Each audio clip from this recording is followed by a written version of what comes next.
C'est le déjeuner spirituel. Le pain du jour. Mangez la parole de Dieu. Trouvez la pensée du Seigneur dans le pain du jour. C'est une portion du sermon du dimanche que nous partageons avec vous. Alors, bon appétit. L'agenda spirituel, votre programme spirituel à la radio Parole Éternelle et en dehors. Ça se passe à la radio-télévision Parole Éternelle. Tous les jours, Parole Éternelle vous offre un verset biblique tiré de la portion quotidienne de lecture de la Bible. Un chant que Dieu dépose dans votre cœur aujourd'hui, un cantique que vous connaissez ou pas, à personnaliser. Faites-le vôtre aujourd'hui. Pensée du jour, une pensée pour vous dans les déjeuners spirituels. Tiré d'une réflexion spirituelle qui vous accompagne au quotidien. Eh bien, les déjeuners spirituels, c'est tout ça. Bon appétit.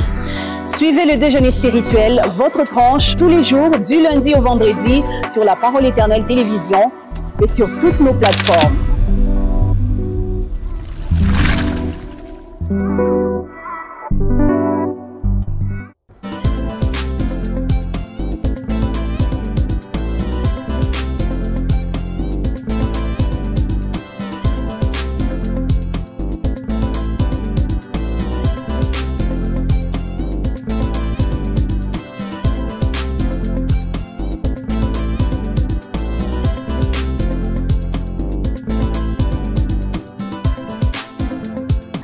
Ce que tu prends pour acquis, eh bien, sache que quelqu'un d'autre en demande en ce moment.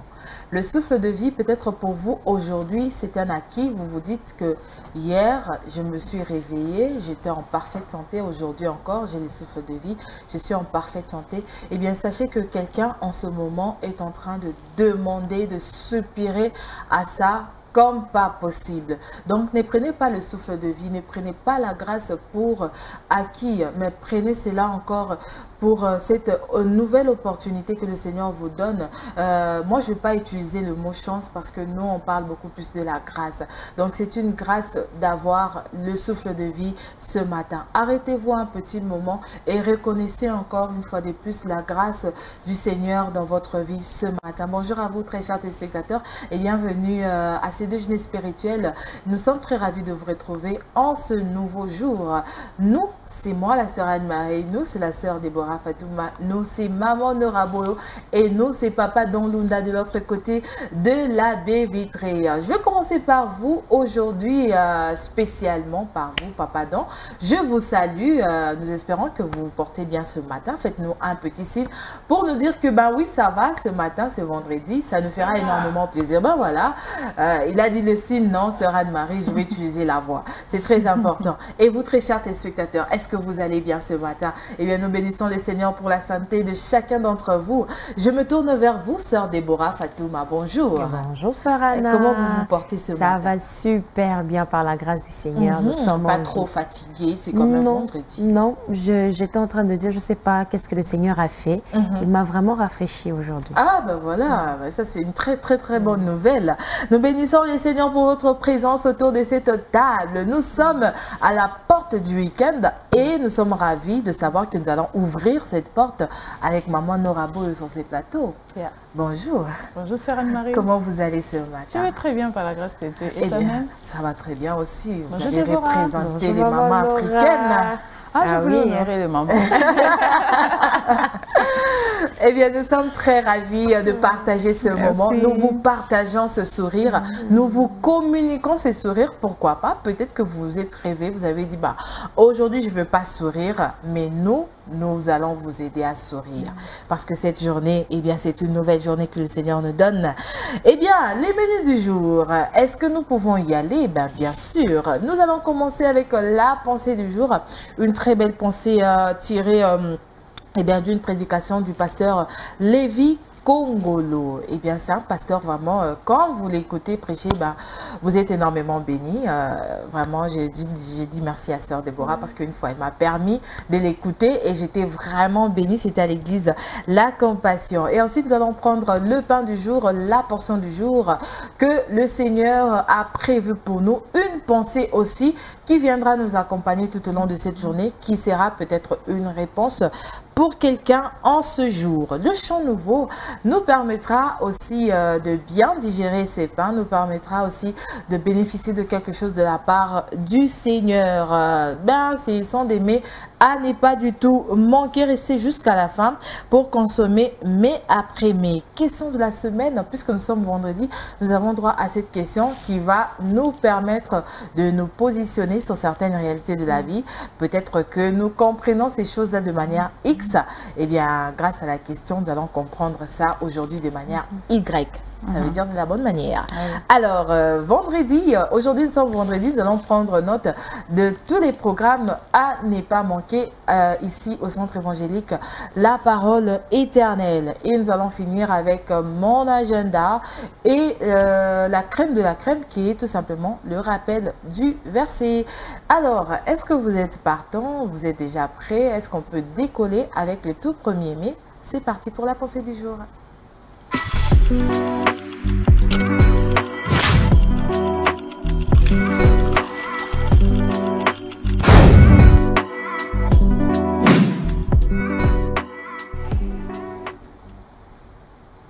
Alors, la pensée du jour, nous sommes avec vous, sœur Déborah Fatouma.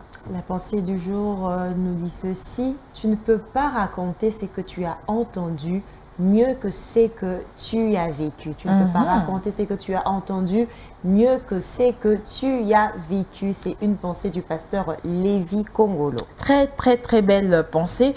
Tu ne peux pas raconter ce que tu as entendu mieux que ce que tu as vécu. Eh bien, ici, en tant qu'enfant de Dieu, je pense que nous allons vraiment rester sur notre expérience que nous vivons avec le Seigneur. Il y a des gens qui parlent vraiment, Maman Nora, qui aiment parler de Jésus, mais sans l'avoir vécu, sans les vivre. Parce que, bon, on ne va pas mettre ça dans le passé. Non, nous, on continue à vivre la relation avec lui. On aime bien parler de cette personne, mais au fait, on n'a jamais vécu quelque chose avec la personne. Mais lorsqu'on vous entend parler, parce qu'aujourd'hui, on ne va pas se les mentir, il y a des gens qui maîtrisent bien ces sujets. Ils vont vous parler de la personne de Jésus. Vous avez l'impression comme si vraiment c'est lui qui était son babysitter quand il était bébé. Donc, il maîtrise tellement ces choses. Vous êtes là, vous êtes passionné, mais en réalité, il n'y a pas de vécu, il n'y a pas de relation. Mais maman aurait expliqué nous comment cela ça s'est fait. Amen. Et bien, pendant que tu parlais directement, il y a cette pensée de la femme samaritaine qui m'est venue à l'esprit. Quand elle allait parler au village, et les gens sont venus et disent non, c'est pas parce que tu nous as dit et qu'on t'a cru, c'est parce qu'on a vu de nos yeux. Vous voyez un peu? Des fois, quand on nous raconte certaines choses, on tord un peu le sens, on dilue un peu. Parce que des bouches à l'oreille, le sens un peu se perd. Exactement. Un peu. Effectivement. Je peux dire à Anna dit à Déborah, et puis Anna dira, maman aura dit que je te dise. Et tant que ça retourne chez moi, il n'y aura plus le sens de ce que j'avais dit. Et c'est autre chose lorsque je vis la chose. C'est toute autre expérience. C'est-à-dire que même quand je parle de mon témoignage, de ma rencontre avec le Seigneur, vous allez même voir l'émotion qui va se dégager. Vous allez vivre, vous allez voir même dans les gestuels, dans la passion que je parlerai de la chose, par rapport à ce que j'ai entendu, c'est tout autre. Quand on raconte l'histoire, on reste là figé. Pour d'autres personnes, comme tu l'as dit tantôt là, ils peuvent raconter une histoire là, ok d'accord, mais ça n'emballe pas. Je ne vois pas la vie se dégager dans ce qu'il dit. Mais quand je vis moi-même la chose, quand je palpe l'histoire, tu verras que même je serai soit très bouillante dans ma façon de parler, ou soit très gestuelle. On va se poser la question, mais Nora, c'est quoi tu as agité comme ça? Non. Ça bouillonne tellement en moi que j'ai besoin qu'Anne entende. J'ai besoin que Déborah entende. J'ai besoin que papa doit entendre parce que je l'ai vécu. Et ça suscitera certainement en vous aussi cette soif, soit cette curiosité d'aller aussi chercher. C'est ce qu'ont fait les habitants de la Samarie lorsqu'ils sont venus voir Jésus. Ils disent non, c'est pas parce que tu nous en as parlé. C'est pas parce que tu as dit ça. C'est parce que nous aussi, on l'a vu. Et plus là encore, il y a ces colonels qu'on a envoyés pour arrêter Jésus. Et puis après qu'il a entendu, il rentre vers ceux-là qu'il envoie. On dit, jamais homme n'a parlé comme cet homme. Jamais. Qu'est-ce qu'il avait ébloui de parler? Il a dit, c'est que j'entends, je pars peut-être à la synagogue, peut-être on me parle, je ne sens pas la vie. Mais celui-là, il a parlé, ça m'a transformé. Et c'est ce qui est mieux et aussi très important pour nous aujourd'hui. Très, très, très important. J'aime beaucoup ce que Maman Nora était en train de dire tout à l'heure. Et surtout pour l'exemple que vous étiez en train de donner. Moi, je voyais, je prends un exemple vraiment, on va dire, du quotidien. Pour une personne qui a déjà vécu une opération, une personne à qui on a déjà injecté l'anesthésie, au fait, cette personne sait vous expliquer au réveil qu'est-ce que ça fait. Mais quand vous regardez dans les films, la sœur Déborah va dire, ah, je vois souvent dans des films, on voit la personne voix floue, la personne n'arrive pas à parler. Au fait, dans la réalité, c'est ce qui se passe. Un peu d'action, non, elle fait semblant. Oui, elle fait semblant. C'est juste les films, on dramatise un peu. Mais en réalité, moi, je dirais, Maman Nora dira que effectivement, c'est vrai. Quand vous réveillez, vous voyez flou, vous voyez pas très bien votre vue. C'est flou. Votre langue, elle est lourde. Vous n'arrivez même pas à bien parler. Au fait, c'est ça. Donc, c'est comme ça que ça se passe. Moi, je peux parler aujourd'hui passionnément de Jésus parce que j'ai vu une relation avec lui. Je ne peux pas parler de lui tant que je ne vis pas une relation avec lui, sœur Déborah. C'est vrai, c'est vrai. Et c'est ça que d'ailleurs j'étais en train de dire à quelqu'un, je partageais avec lui hier, je lui ai dit, c'est bien quand tu expérimentes des choses avec le Seigneur. Je ne voudrais pas t'amener dans mon histoire à moi parce que tu ne vas pas très bien le comprendre. C'est bien quand le Seigneur se révèle à toi et toi-même quand tu viendras m'expliquer, ça sera beau, tu seras content de ce que le Seigneur aura expérimenté avec toi. Et c'est dans cela qu'on veut ramener les chrétiens d'aujourd'hui. Arrêtez de vous baser sur les expériences d'autres personnes. Le Seigneur Jésus est là pour nous tous. Il ne veut pas que vous passiez par Maman Nora, par la sœur Anne-Marie pour lui parler. Non! Entre dans ta chambre, ferme la porte, parle-lui comme ça de vive voix, comme Moïse le faisait autrefois. C'est maintenant disponible. Pourquoi on rend difficile la vie chrétienne d'aujourd'hui? C'est compliqué. J'ai aimé quelqu'un qui m'a dit il a expérimenté autrement le Seigneur dans sa journée. Et puis je me dis, ah ok, c'est vraiment une bonne chose, hein, parce que tu l'as compris dans ce sens-là. Mais aujourd'hui, on veut à tout prix cadrer la vie chrétienne. Non, non, la vie chrétienne, c'est comme ça. Non. C'est selon que le Saint-Esprit ou le Seigneur te conduit de vivre cette vie-là chrétienne. Ce n'est pas en fonction de l'autre. L'expérience de l'autre avec Jésus, c'est son expérience. C'est son expérience. À chacun son expérience. C'est ça, ne viens pas m'amener, c'est que toi tu as vécu avec le Seigneur. Non, c'est comme ça. Parce que moi je l'ai vécu avec le Seigneur. Non, je ne le fais pas parce que le Seigneur ne m'a pas convaincu de le faire.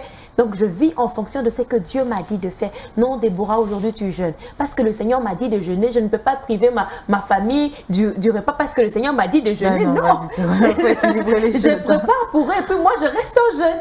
C'est ça en fait dans la dimension dans laquelle le Seigneur attend de nous en tant que ses enfants et ses ambassadeurs sur la terre. Eh bien, nous bénissons le Seigneur pour cette très belle pensée. Tu ne peux pas raconter ce que tu as entendu mieux que ce que tu as vécu. Il y a des choses que vous entendez sur Jésus, sur ce qu'il fait. Hein? On ne va pas dire sur ce qu'il a fait, non. Parce qu'il continue encore de le faire. Sur ce qu'il fait. Non, mieux vaut que votre vie parle de ce qu'il est capable de faire que de tout le temps parler. Tout le temps, vous écrivez sur les statuts. Mais lorsqu'on regarde votre vie, comme on le dit, il n'y a pas match. On se dit, c'est les jours et la nuit. C'est les jours et la nuit. Non, nous voulons ces chrétiens et ces chrétiennes-là authentiques qui savent valoriser vraiment ce que Jésus est capable de faire dans la vie de ses enfants. Eh bien, nous allons prendre la portion du jour, la tranche qui nous attend impatiemment. Le four, je pense, ça a déjà donné cette alarme que le pain est frais, le pain est bon, le pain est prêt à être consommé. Nous consommons le pain du jour avec vous. Bon appétit.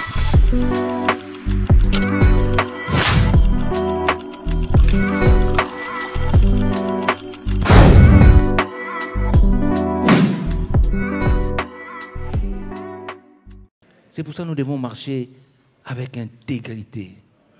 Qu'on nous accuse, qu'on nous sanctionne pour des choses que nous n'avons pas commises, soyons calmes parce que notre Dieu nous protège.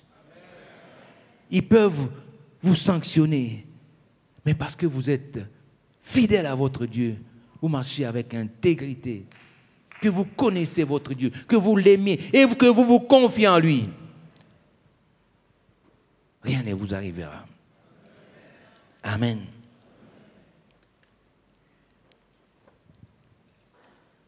Alors le roi fut très joyeux au verset 23.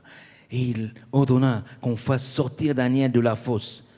Daniel fut retiré de la fosse et on ne trouva sur lui aucune blessure parce qu'il avait eu confiance en son Dieu. Alléluia. Daniel a eu confiance en ce Dieu. Amen. Ayons confiance en notre Dieu. Il ne nous décevra jamais. Et la suite, le roi ordonna que ces hommes qui avaient accusé Daniel soient amenés et jetés dans la fosse aux lions, eux, leurs enfants et leurs femmes. Et avant qu'ils soient parvenus au fond de la fosse, les lions les saisirent et leur brisèrent tous les os. Ah, là, parce que les lions, ils se sont rappelés qu'ils étaient affamés. Amen. Ils n'ont pas attendu que les hommes descendent, ils se sont saisis d'eux, ils les ont brisés. Mais à Daniel, ils n'ont rien fait. Parce que le lion de la tribu des Judas était là. Amen. Ils ont vu le lion de la tribu de Judas. Le Tout-Puissant. Ils ont été dociles. Ils n'ont rien fait. Ils se confiaient à l'Éternel. Et le roi a ordonné même, au verset 25, il dit, après cela, le roi Darius écrivit à tous les peuples, à toutes les nations, aux hommes de toutes langues qui habitaient sur toute la terre, que la paix vous soit donnée avec abondance. J'ordonne que dans toute l'étendue de mon royaume, on ait de la crainte et de la frayeur pour le Dieu de Daniel. Alléluia.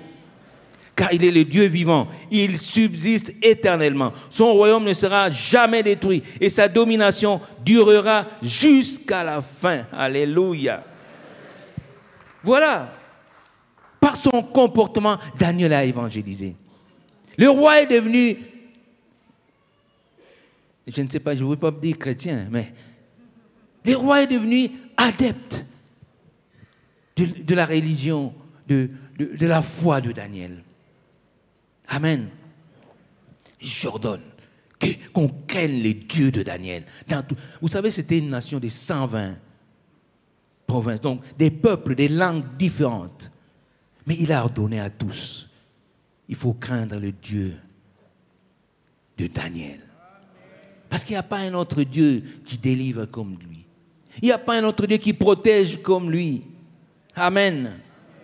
Et il a fait prospérer Daniel. Amen. Oui, Dieu protège quand on le craint, quand on le connaît, quand on l'aime, on le sert avec amour. Il protège. Amen. Alors j'ai pensé aussi à Job, mais là on ne va pas lire. Hein. Job, cet homme qui s'est confié en Dieu. Cet homme qui était intègre, mais qui a été frappé. Il ne savait pas, mais il est demeuré intègre. Il s'est confié en son Dieu. À un moment, sa femme même lui a dit, maudit Dieu meurt, parce qu'il avait perdu sa richesse, tout son troupeau, même les bergers, même les enfants sont morts en une journée. Mais il n'a pas voulu trahir son Dieu. Il est resté fidèle à son Dieu. Il continue à se confier en son Dieu. Parce qu'il connaissait son Dieu. Parce qu'il aimait son Dieu. Alléluia. Dans sa présence, il protège. Voilà donc la portion du jour. La toute dernière pour cette semaine que nous allons consommer. Eh bien, avec l'ancien Gaston Mayangui, c'est lui qui nous a donc apporté ces très beaux thèmes, cette très bonne parole. Aujourd'hui, nous prenons le tout dernier point. Eh bien, c'est confier en Dieu. Puisque nous sommes là, nous avons conscience que nous sommes au fond de Dieu. Et nous sommes là, nous réclamons la protection de Dieu. Mais on ne se confie pas en lui. Et j'ai surtout aimé ce qu'il a dit, hein, maman Nora, sœur Déborah. Il a parlé au fait de ces personnes qui se confient en Dieu, que pour des choses qui semblent être vraiment, je ne sais pas, compliquées, terribles, là on se dit, je me confie en Dieu. Mais pour des petites choses de la vie, on se dit, bon, ça je peux gérer, ça je peux gérer. Donc Dieu ici, non, non, non. Il ne peut pas intervenir, ou bien peut-être, bon, ça ne sert à rien qu'il intervienne. Mais pour des choses, là, on regarde, on se dit, non, non, non, ici, vraiment, il y a l'iceberg qui s'est levé. Dieu, on invoque Dieu parce qu'on sait que non, c'est lui qui va intervenir. Mais quand c'est peut-être, je ne sais pas, quelque chose de peut-être, je ne sais pas, banal, on va dire ça comme ça, on se dit, bah, ça, je peux encore gérer, hein, sœur Déborah. On ne gère rien, on ne gère pas des situations compliquées et puis les autres, on se dit, et plutôt on gère les affaires très simples et les autres très compliquées, on recommande au Seigneur. On les laisse à Dieu. Non, le Seigneur nous demande de nous abandonner complètement à lui, de nous recommander toujours à lui. Ce n'est pas pour des choses difficiles qu'on doit simplement le faire, mais même pour celles qui ne sont pas difficiles, parce que on dit toujours, c'est Dieu qui est détenteur de tout. Il sait toutes choses. C'est vrai que ça paraît banal de lui recommander des petites choses, mais c'est très important. Parce que même dans ce que vous lui recommanderez, que vous voyez qui paraît être petit, sachez qu'il peut s'y sortir une orientation du Seigneur. Par exemple, pour un examen. Vous êtes en train de lire, vous dites, bon, je suis intelligent, je lis, comment je vais recommander mon examen à l'Éternel parce que je sais que je vais réussir cet examen. Par contre, si vous lisez, vous vous dites, non, je me recommande au Seigneur, et puis le Seigneur vous dit, ne lis pas le premier chapitre. Lis le dernier chapitre, c'est sur ça qu'il y aura, sur lequel on posera l'examen ou l'interrogation. Et si, au moment où tu t'es confié au Seigneur et tu t'es dit, ok, je lis le dernier chapitre, en lisant, tu retrouves à l'examen les mêmes questions qui constituaient le dernier chapitre, qu'est-ce que tu dirais? Ah Seigneur, merci. Donc si je ne m'étais pas recommandé à toi, je n'allais pas avoir le secret d'orientation. Donc c'est vraiment important. Ça peut paraître banal, mais je vous assure que concernant le Seigneur, rien n'est banal. Rien n'est banal, tout est important. Tout est important. Et d'ailleurs, si je dois appuyer la sœur Déborah, moi, je pencherai plutôt mon exemple du côté où il y a des enfants. Vous préparez votre examen, vous lisez, vous prenez vraiment le temps de vous préparer. Mais il y a des enfants qui partent toucher des fétiches. Oui. Alors, on lui donne par exemple une recommandation comme quoi il suffit juste de serrer la main de Anne-Marie. Elle va te transférer tout ce qu'elle a étudié. Et vous, comme quoi, vous avez dit, bon moi, je me confie en mon intelligence. Moi, j'ai fait ceci. Et puis, paf, vous arrivez devant la copie de l'examen comme ça, flou. Comme si vous venez de préveiller de l'opération de l'appendicite. Vous ne voyez plus rien. Imaginez-vous, maman Nora. Donc, comme quoi, c'est très important, même pour le moindre petit détail. On le dit, peut-être on en rit, mais c'est très sérieux et c'est très vrai. Exactement, c'est Anne-Marie. Je partirai plutôt par un personnage, celui que nous connaissons toutes plutôt. Et ben, c'est David. David ne faisait rien sans consulter Dieu. Oui. David ne s'élevait pas sans pour autant avoir d'abord, Seigneur, qu'est-ce que tu as dit aujourd'hui? C'est quoi le mot d'ordre du jour? Qu'est-ce que je dois faire?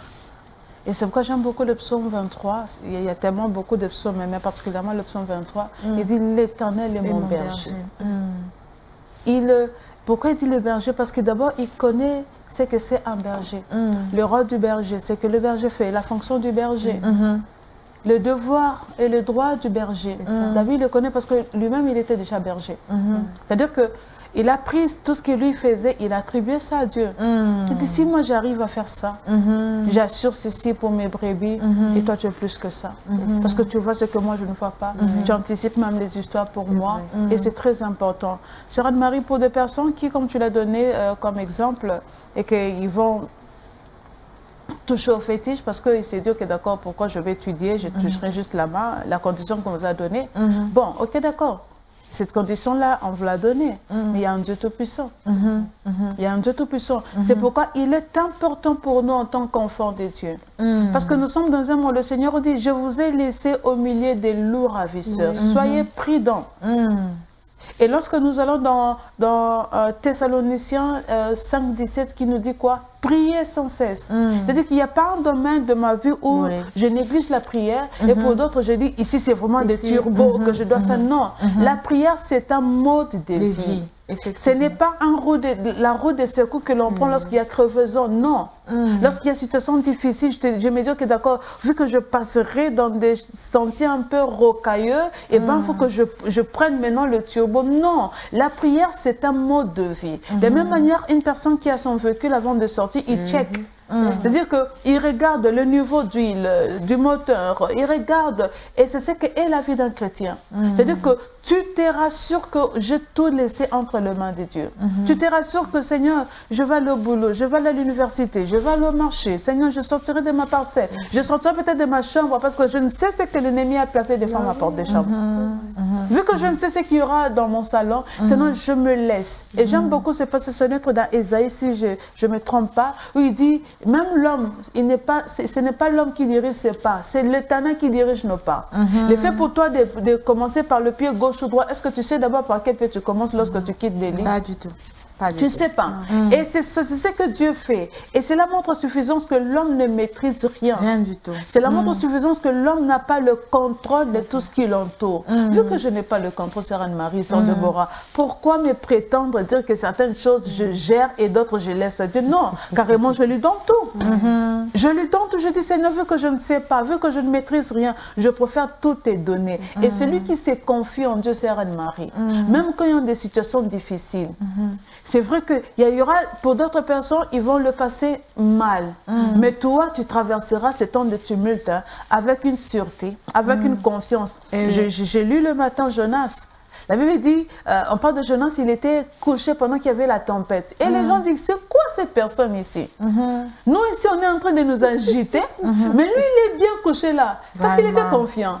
Il savait. Il savait. Je sais d'où je viens, j'étais dans le ventre d'un poisson, vraiment. Il dit, bon, c'est lui qui est en train de faire ça, je le connais, donc moi, là, il ne me fera rien. Donc, il se couche. Il dort. Au point qu'on l'a sorti. On l'a amené et la suite nous connaissons. Mais c'est pour dire quoi? Il n'y a pas un point, il n'y a pas un détail. Toute notre vie, on doit la vouer à Dieu. Amen. Toute notre vie. Même si je venais de prier, je chuterai par ce témoignage. Un jour, il y a quelqu'un qui m'a dit, on partageait avec une maman, il m'a dit, Nora, tu sais, même si je venais de prier maintenant, quand je prends mon volant pour sortir, aller chercher les enfants, je prie. Parce que je ne sais pas, 12 heures, quel est le piège qu'on a attendu? Est-ce que je vais dire qu'à midi, plutôt le matin quand je priais, le Seigneur n'a pas assuré la suite? Non, mais je dis seulement que Seigneur, je vis encore. Ce n'est pas un manque de confiance, mais c'est une dépendance. C'est-à-dire que je ne sais me passer de toi. Chaque fois que je quitte un point A à un point B, je dis Seigneur, merci parce que tu m'as permis. Et je te recommande encore la suite. C'est ça. Ce n'est pas un peu de la lâcheté, du manque de confiance ou manque de foi. Non, il ne faut pas confondre les choses. C'est quand tu sais que Dieu est tout pour toi. Anna, tu les laisserais même les minutes qui sont devant nous. Sinon, comme je ne le sais pas, je te les laisse. Et vous verrez que quand on a cette habitude-là de tout donner à Dieu, il te dira comme Déborah dit tout à l'heure, ne lis pas le chapitre 1, lis le chapitre 4. Ne pars pas à gauche. Chacune de nous, si peut-être on se mettait à donner un témoignage, tu vas te rendre compte qu'un jour, tu vas dire non. J'ai entendu ce moment dire, ne pars pas, ne prends pas aujourd'hui le taxi. Marche à pied. N'emprunte pas tel chemin, va comme ça. Parce qu'on s'est confié en Dieu.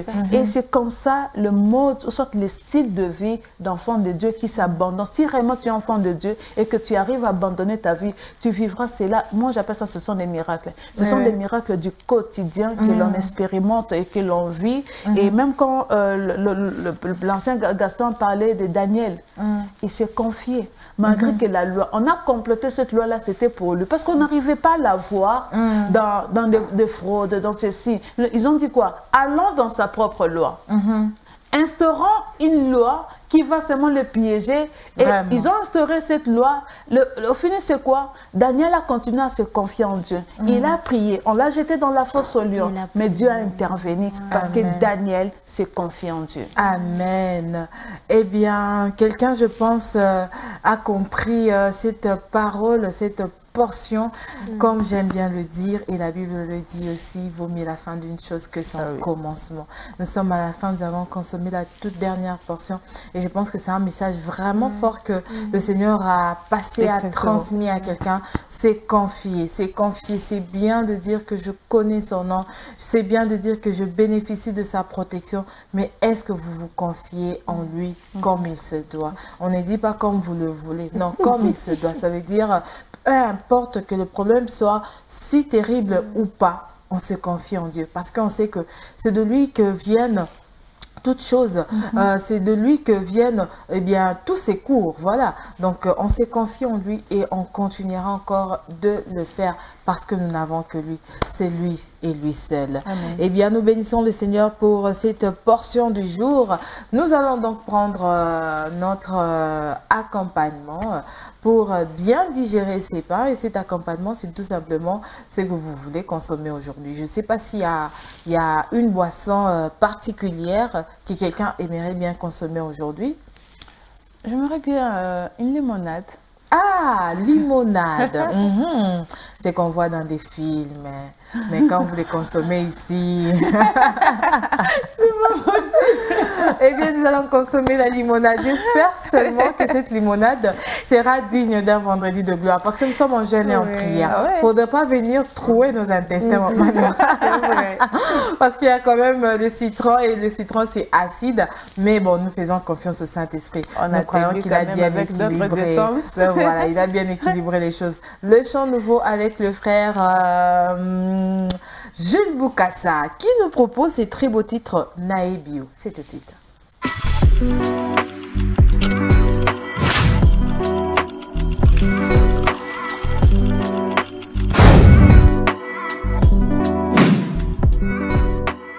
Eh bien, le frère Jules Boukassa nous propose ce vendredi Naebio. Je pense que c'est une déclaration de cette personne qui a compris que voilà, j'ai une certaine intimité avec mon Dieu. Peu importe que les problèmes s'élèvent, peu importe que quelqu'un vienne me dire que ah, toi tu es sûr vraiment que ton Dieu est toujours avec toi. Eh bien, cette personne pourra dire que non, je connais mon Dieu. C'est un Dieu qui est fidèle, Maman Nora. Exactement. Parce qu'il a dit, ça doit être dans le psaume, ceux qui se confient en lui, ils n'ont pas le visage couvert de honte. Et donc, quand tu connais ton Dieu, tu peux regarder le problème, tu dis, je sais. Quand bien même tu viens comme ça, je sais, il y a quelqu'un qui arrive à mettre fin à ta fureur.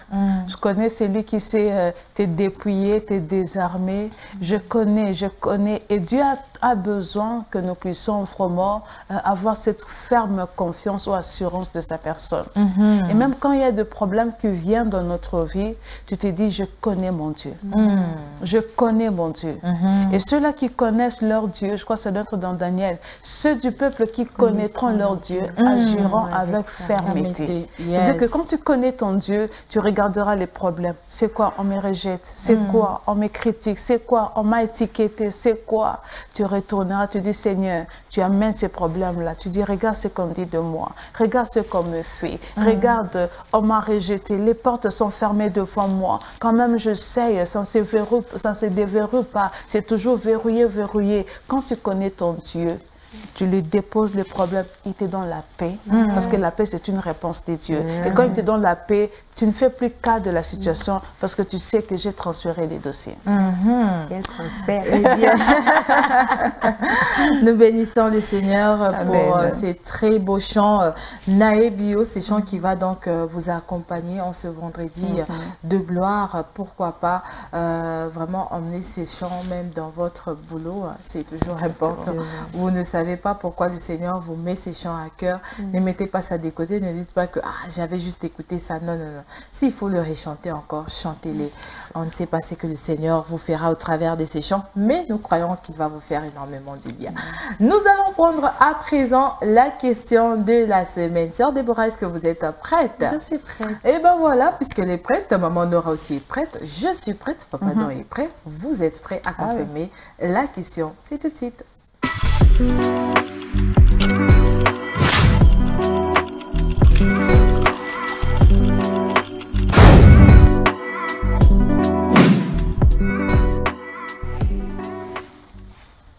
Alors, la question de la semaine, je ne sais pas si je dois faire bouli, on dit quoi, bouli.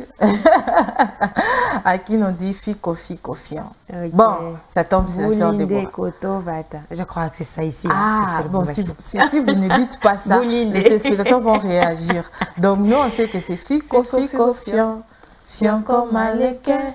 Fiant comme Aléquin. Fico, fiant. Alors, nous sommes avec vous, sœur Déborah. Pardon, vous avez entendu. Alors, aujourd'hui, on va parler de la question sur l'enfer, c'est les autres. C'est une citation ou une expression qu'on entend beaucoup dans nos conversations. Quand on voit l'autre faire quelque chose ou quand on subit quelque chose, on part directement l'enfer, c'est les autres et tout. Alors, je veux juste donner l'origine de cette citation. Okay. Elle vient de Sartre et elle est tirée de... Les philosophes? Oui, Sartre, oui, okay. Jean-Paul Sartre, le philosophe français que nous connaissons bien. Et cette citation a été tirée d'un théâtre qu'il avait fait, qu'on a appelé Huis clos. Où on voit trois personnages en train donc après leur mort, ils sont en train de discuter, bon, pas qu'ils discutent toujours, mais par rapport à leur personnalité. Et c'est qu'il il faudrait aller chercher, vous allez comprendre bien l'histoire qui est derrière ce théâtre. Et en tout cas, je veux donner ce que Google nous a donné par rapport à la définition de ce concept. Alors ici, il s'agit du sens de la liberté et de la perception de la personne, donc votre vous, qui est compromise par le regard d'autrui. Donc quand on parle de l'enfer, c'est les autres, c'est cette façon-là, c'est cette liberté ou cette perception de notre personne qui est compromise par le regard d'autrui, de l'autre personne.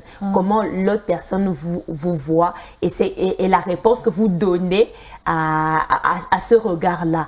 C'est ça même qui est défini, qu'on a défini. L'enfer, c'est les autres. Je peux aussi donner d'autres définitions. On dit également c'est cette description de la vie sociale, une idée existentielle où le regard d'autrui nous objectifie et nous enferme dans une identité figée, limitant ainsi notre liberté et notre authenticité.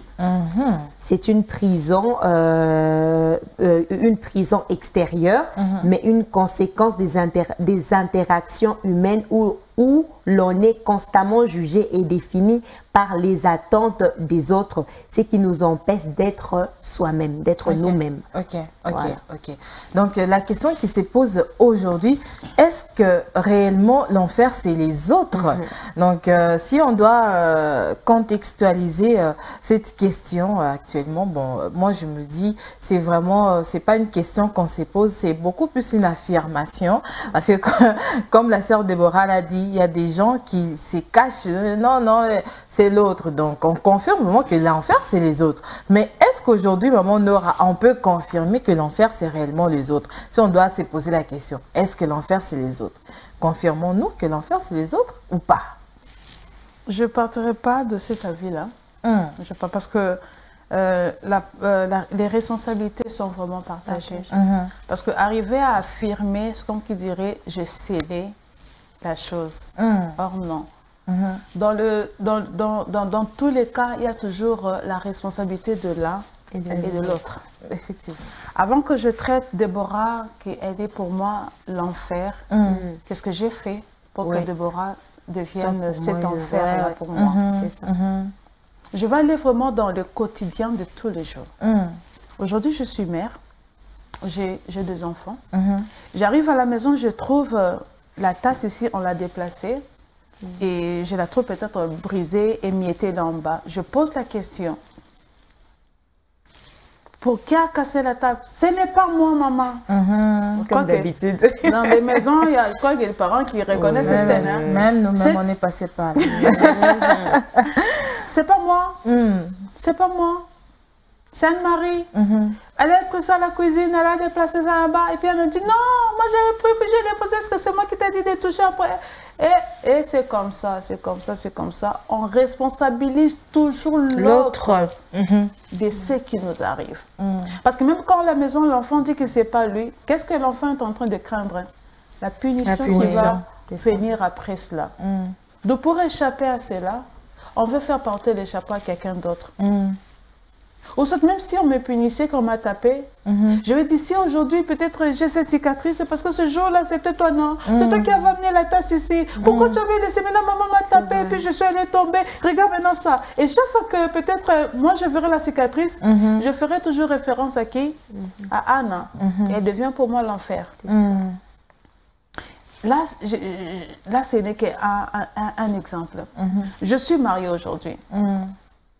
Et mon mari qui vient, et puis après, il dit, ok, d'accord, Nora, il y a un projet, on doit quand même ceci, c'est là.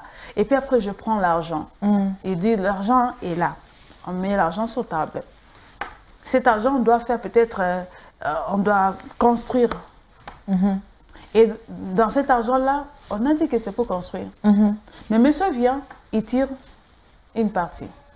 Au fur et à mesure, il tire, et puis à la fin, il n'y a plus l'argent de la construction. Et si la fin, parce qu'on s'était donné un timing, que peut-être en 2025, à la fin de 2025, on devait déjà voir cette maison-là monter. Mais on arrive, bien qu'on n'est pas encore à la fin de l'année, mais passez-moi cette image. Ce n'est qu'un exemple. Exactement. On arrive à la fin de l'année, décembre, on fait le bilan de l'année pour voir les objectifs qu'on s'était assignés. Et puis après, et on se rend compte qu'on n'a pas fait. Même pas une petite fondation. Et puis il dit, non, Nora, c'est tout. Pourquoi tu ne m'avais pas retenu? Parce que je t'avais donné l'argent. Pourquoi tu ne m'avais pas empêché? Et moi, je dis, non, tu prenais l'argent. Non, je t'avais responsabilisé de garder cet argent-là. Et au finish, je porterai le poids, je porterai le fardeau. Pourquoi? Parce que je n'ai pas fait ce qui était demandé. Et ça va tellement me mettre dans une position de faiblesse et puis je vais me victimiser au point que et lui, soit me traitera de mauvaise femme, moi je le traiterai de mauvais mari, et il deviendra pour moi de l'enfer. Pourquoi? Parce que à chaque fois que je regarderai, je penserai à la chose, je dirai non, il a fait ceci, mais c'est lui, alors pourquoi? Et ça va commencer à me ranger. Et il y en a tellement. Je reste sur les définitions que la sœur Déborah a données. Eh ben, quand on dit que non, Sartre dit... c'est comme qui dirait, je perds ma liberté pour vivre ce que l'autre me renvoie comme image. Anna, c'est tellement dangereux. C'est pourquoi je dis que la responsabilité, elle est partagée. C'est vrai que Déborah peut me regarder, elle regarde mes lunettes, soit elle me regarde moi. Mais c'est que je lis. Là, je regarde la perruque. C'est que moi, je lis dans le regard de Déborah. Eh bien, peut ne pas changer ma façon d'être, de faire, mais ça va quand même influencer. Exact. Et la décision me revient. Soit je me dis, si elle me regarde, soit ma perruque n'est pas bien peignée ou comment. Ou soit ce sont mes lunettes qui ne sont pas bien ajustées, ça va me changer. Les décisions, ce n'est pas les autres qui nous donnent cela, c'est nous-mêmes. Et lorsque cette décision nous mène peut-être dans des choses un peu qui deviennent un peu fatales pour nous, directement je traite Déborah de l'enfer. Parce qu'elle m'avait mal regardé, parce qu'elle m'avait dit ceci. Si Anna ne m'avait pas dit de faire ceci, peut-être je n'allais pas arriver à tel résultat. Et lorsqu'on se bute et qu'on reconnaît que de l'échec, c'est là qu'on parle de l'enfer, c'est les autres. L'autre peut-être, oui, il y a de ceux-là qui s'expriment, il y a d'autres qui ne s'expriment pas. C'est pourquoi je dis dans les deux cas. Mais dans toute chose, sœur Anne-Marie, la décision nous revient. La décision de faire ou de ne pas faire me revient. Mais le piège à quel niveau? Quand on se laisse dicter par le regard des autres. Quand on perd sa personnalité pour définir ce que les autres nous définissent. Quand on sort dans sa peau, on veut se mettre dans la peau d'Anne-Marie parce que je veux plaire. Vu que Anne lui dit non, non, maman Nora, j'aime quand tu es ceci. Et d'où je commence toujours à être seulement dans l'angle que Anne avait. Je sors, je ne suis plus Nora, je deviens la copie que Anne veut que Nora soit et d'où je perds ma vie. Et quand je me bute, je rencontre une difficulté, directement je dis parce qu'elle voulait que je sois ça. Parce que si je n'ai pas fait ceci, si je n'ai pas atteint tel objectif, si je n'ai pas fait ceci, si je n'ai pas fait ceci, d'où on attribue nos échecs aux autres. C'est pourquoi aujourd'hui, il y a tellement de personnes et je crois que cette citation, ce théâtre a sa raison d'être aujourd'hui, mais n'attribuons pas toujours les autres nos erreurs à nous. Très important, très important. Eh bien, je ne sais pas à cette question, qu'est-ce que vous répondez, très chers téléspectateurs? Est-ce que vous pouvez affirmer que l'enfer, c'est les autres? Et si vous affirmez, sachez que vous aussi, vous êtes l'enfer pour quelqu'un d'autre aussi. Oui, donc, c'est comme ça.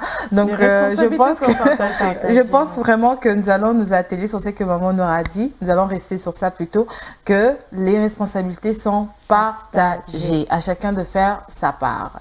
Merci beaucoup à vous, maman Nora, ainsi que sœur Déborah, d'avoir apporté cette question. Ça reste en tout cas le débat pour vous. Si vous pouvez peut-être aussi les poster sur votre statut et voir comment les gens vont réagir, pourquoi pas.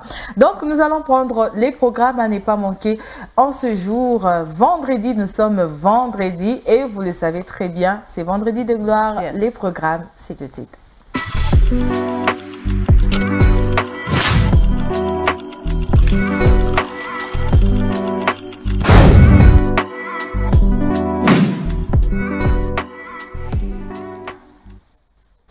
Vendredi 26 septembre 2025, eh bien, nous prenons les programmes phares. C'est vendredi de gloire. Exactement. Les heures, sœur Déborah, nous sommes avec vous. Eh oui, et c'est d'ailleurs dans quelques heures que la première partie va commencer, déjà à 9h30. On va dire dans quelques minutes, 30 minutes. 30 minutes, oui, quelques minutes, effectivement, dans quelques minutes, donc à 9h30 déjà, la première partie va commencer pour finir à 12h et la deuxième partie va commencer de 13h à 16h et la troisième partie de 17h à 19h. Donc nous sommes en train de vous inviter, c'est vendredi.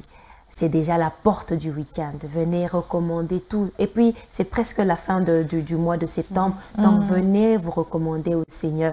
Venez prier le Seigneur pour lui dire, Seigneur, viens prendre tout en ton contrôle. On a parlé toute cette semaine de Dieu qui protège. Venez recommander tous vos business, votre famille, vos affaires, vos activités, les études des enfants.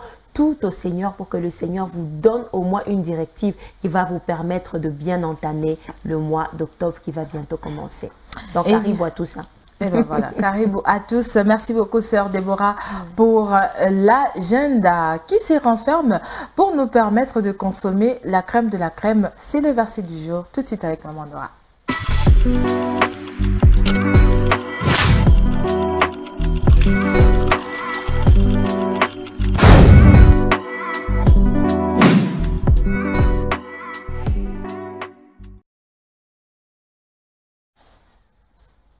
Le verset du jour. Maman Nora, nous sommes avec vous. Merci beaucoup, sœur Anne-Marie, pour ce vendredi. Nous sommes dans le livre de Michée.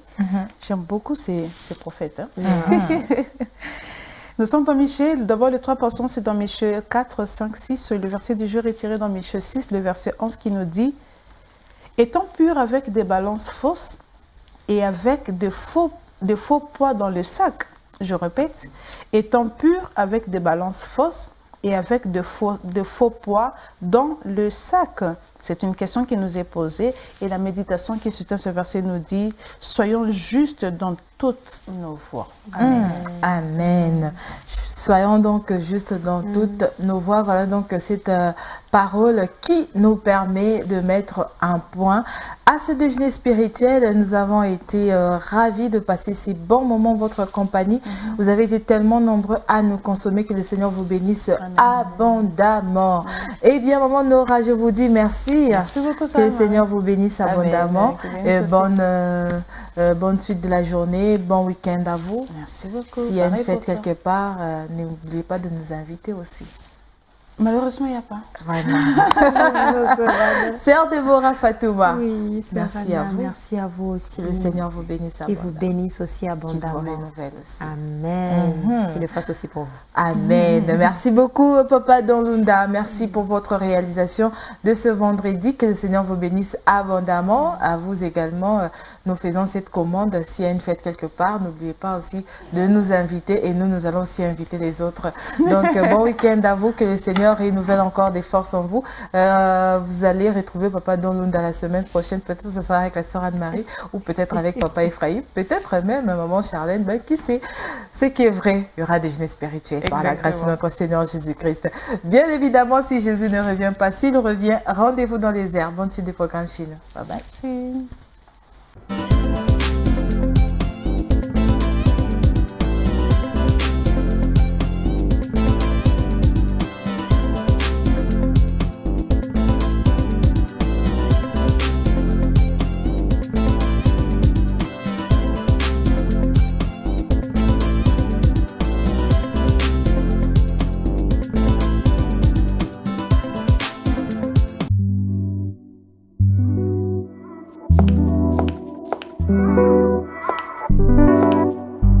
C'est le déjeuner spirituel.